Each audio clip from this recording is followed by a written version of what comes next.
there's one book that changed my life, although I think it's a series of books, all the books that you've read, but if there's one book, it's Salman Rushdie's Step Across This Line.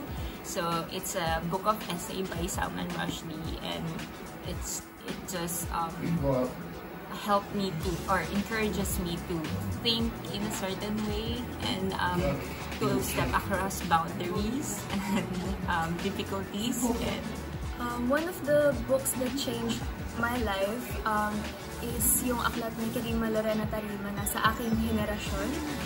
Binasa ko siya nung ginagawa ko yung final project ko sa PHSA, and it's a collection of poetry that just encourage niya ako na mag-isip sa mas malawak at makiramdam sa mas malawak na konteksto at ugnayan ng lipunan at tao.